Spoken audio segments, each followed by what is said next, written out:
Good morning दोस्तों, Indian maths A to Z family में आपका स्वागत है। मैं श्याम कुमार ठीक हूँ। उम्मीद करता हूँ आप लोग भी ठीक होंगे। जैसा कि हम लोग को ये जुलाई में जो आने वाला था सीटेट का फॉर्म, जिसका हम लोग बेसब्री से इंतजार कर रहे थे, तो उसका जो है नोटिफिकेशन आ चुका है और सीटेट का फॉर्म भराना शुरू हो चुका है। ठीक है, तो अब जो बच्चे पिछले सीटेट में जो है नहीं क्वालिफाई कर चुके थे, या फिर जिनका 1-2 नंबर से छूट रहा था, या फिर जिनको कम नंबर आया था, वो अगर अच्छा नंबर लाना चाहते हैं, या जो बच्चे फेल कर गए थे वो फिर से पास करना चाहते हैं, तो उनके लिए एक सुनहरा अवसर है। और आपको पता है कि 7वां चरण भी आने वाला है। हालांकि उसमें थोड़ी सी ये दिक्कतें आई हैं। सरकार ने जो नियमावली लाया है उनमें बीपीएससी आपको क्वालिफाई करना पड़ेगा। हालांकि उसका सिलेबस अभी कुछ पता नहीं है। अलग अलग यूट्यूबर का जो है अलग अलग अपना अपना मत है, अपना लोग दे रहे हैं, लेकिन उसका ऑथेंटिक कोई नोटिफिकेशन नहीं आया, तो उस पर मैं चर्चा नहीं करूंगा।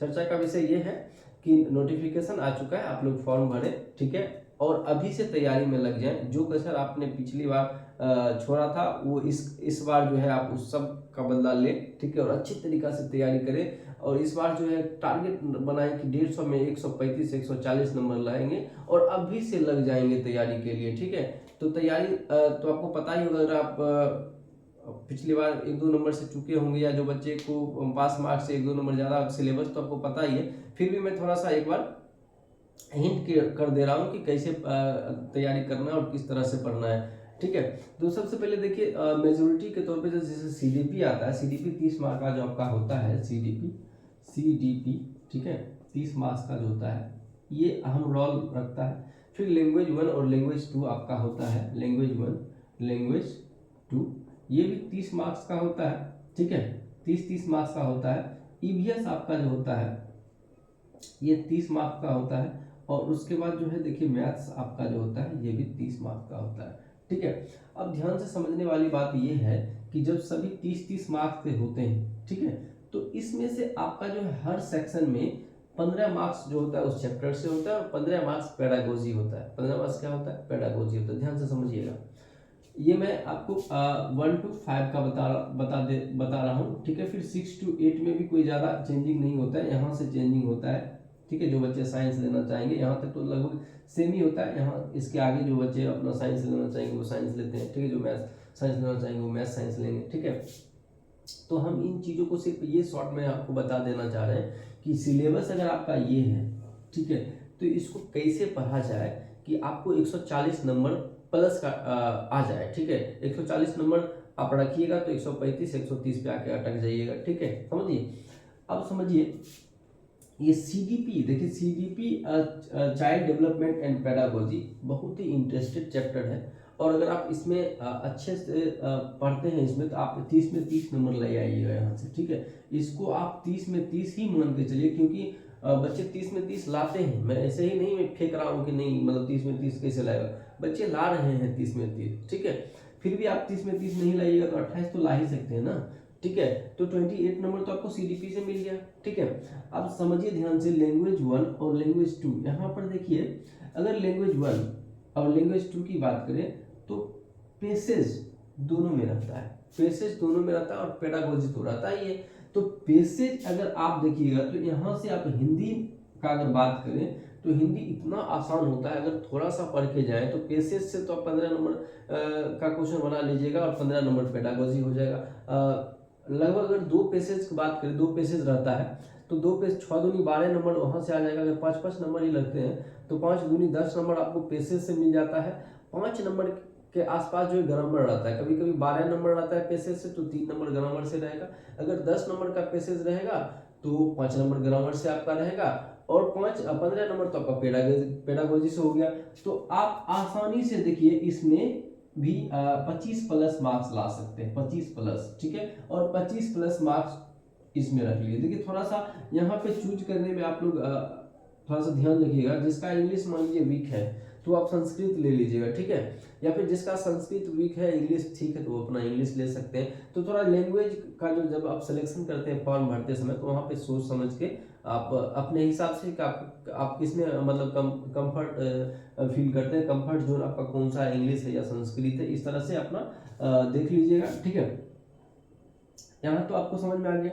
अब ईवीएस देखिए, ये ईवीएस में बच्चे बहुत जो है इस बार पिछली बार का जो एग्जाम हुआ था तो मैक्सिमम बच्चे जो है ईवीएस में मतलब ढेर हो गए थे, ठीक है।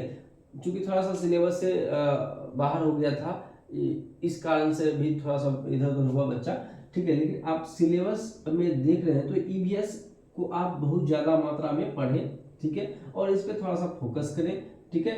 इसमें आप अच्छे से मेहनत कीजिएगा तो इसमें भी 20 प्लस मार्क्स आप ला सकते हैं। हालांकि लाने वाला बच्चा तो 25 28 तक लाता है इसमें भी।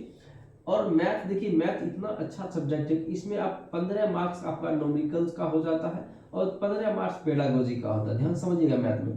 अब जिन बच्चे का मैथ थोड़ा सा ठीक है, ठीक है, जिन बच्चे का मैथ थोड़ा सा ठीक है, मैथ जो इसमें प्राइमरी लेवल में मैथ जो आपका पूछेगा वो अर्थमेटिक ही पूछता है, आपको एडवांस में नहीं जाएगा, ठीक है। तो 15 में आप 15 नंबर तो इधर ले आइएगा। आप पेडागोजी आप इधर आप रख लीजिए 12 नंबर ही है, तो 15 12 27 नंबर तो आपको यहाँ से मिल गया, समझ रहे हैं ना। तो आप समझ लीजिए कि 29 नंबर यहाँ से, 25 नंबर यहाँ से, 25 नंबर यहाँ से, 20 प्लस यहाँ से, फिर 27 नंबर यहाँ से, तो ऑब्वियसली 125 135 के आसपास तो आ ही जाएगा आपको। तो नॉर्मल है बिल्कुल, इसको आप ये माइंड में हवा मत बना लीजिए कि कैसे करना है। बिल्कुल प्रेशराइज होकर अगर पढ़ोगे ना बाबू तो फिर दिक्कत हो जाएगा, ठीक है। किसी भी चीज़ को प्रेशर से नहीं किया जा सकता है। अगर प्रेशराइज होकर किसी चीज़ को करते हो तो फिर समझो फिर दिक्कत है। इंजॉय के तौर पे पढ़ो, ठीक है। पढ़ाई को समझो कि एक इंटरटेनमेंट है, जैसे मूवी देखने जाते हो तो मूवी देखने जाते हो तो क्या उस प्रेशर लेके देखते हो कि हम पूरा प्रेशर लेके लिए उसको मार दिया, ऐसे ऐसे ऐसे देख रहे हो। वहाँ इंजॉय करते हो। उसी तरह एजुकेशन को भी इंजॉय के तौर पे देखो, देखो कितना फिर मजा आता है पढ़ने में, ठीक है। हर चीज आपको आसान लगने लगेगा, चीजें आसान लगने लगेगी, इंटरेस्ट इसमें जब आने लगेगा तो आप ऑब्वियसली अच्छे मार्क्स से पास करोगे, ठीक है। तो प्रेशर से मत पढ़ो, ठीक है। अगर टीचर कोई आपको ऐसा बोल रहे कि इतना घंटा पढ़ना, मैं कभी नहीं बोलूंगा कि आप 10 घंटा पढ़िए, 15 घंटा पढ़िए, दिन में पढ़िए, सुबह में पढ़िए, रात में पढ़िए, व्हाटएवर, जब आपको मन करता है आप तभी पढ़िए। लेकिन इतना चीज ध्यान रखिए कि जिस समय आप पढ़ रहे हैं उस समय सिर्फ पढ़ाई होना चाहिए, दूसरा कोई चीज नहीं होना चाहिए। ऐसा नहीं कि मोबाइल लेके बैठे हुए हैं, ठीक है, पढ़ रहे हैं, ठीक है, मोबाइल में मैसेज आया टुन तो थोड़ा देखने लग गए, ठीक है, फिर थोड़ा देर पढ़े, मोबाइल में मैसेज आया टुन तो थोड़ा सा देखने लगे। अरे मोबाइल को फ्लाइट मोड में डालो, ठीक है। अगर आप ऑनलाइन पढ़ते हो तो आप जो है उसमें एक ऐसा सिम रखो जो किसी के पास हो ही नहीं, ठीक है, उस तरह से पढ़ो, ठीक है। या फिर अपने दोस्त को बोल दो कि डोंट मतलब इस तरह इस समय हमें डिस्टर्ब हमें नहीं करें, या फिर अगर डिस्टर्ब करते भी है तो आप उसके मैसेज को इग्नोर कर दो। मतलब अपने आप को इस तरह से प्रिपेयर कर लो कि नहीं, मतलब सिर्फ गोल दिखना चाहिए, समझ रहा है। अगर सीटेट को क्वालिफाई करना तो नहीं 140 नंबर लाना, 140 नंबर लाना, ये दिमाग में होना चाहिए और बिना प्रेशर का होना चाहिए। इंजॉय के साथ पढ़ेंगे, गारंटी देते हैं आप 140 नंबर लाइएगा, ये गारंटी है। तो मैं कल से आपको पढ़ाना शुरू कर दूंगा, ठीक है। कल से सेशन स्टार्ट हो जाएगा। तो पहले मैं आपको सीडीपी पढ़ाऊंगा, आप जुड़िएगा जरूर। सीडीपी मैं इतनी अच्छा से पढ़ा दूंगा कि 30 में 30 नंबर आप लाइएगा, गारंटी है, ठीक है। तो सीडीपी बहुत हार्ड नहीं है, ठीक है। तो बातें तो आपको समझ में आ गई होगी, तो मैं यहीं छोड़ रहा हूँ सेशन को, सेशन लंबा होता जा रहा है, ठीक है। चैनल को आप सब्सक्राइब जरूर कर लीजिएगा ताकि कल के सीटीपी का नोटिफिकेशन आपको मिले और आप चीज़ों को अच्छे तरीके से समझ पाएं। आज के लिए इतना ही, जय हिंद, धन्यवाद।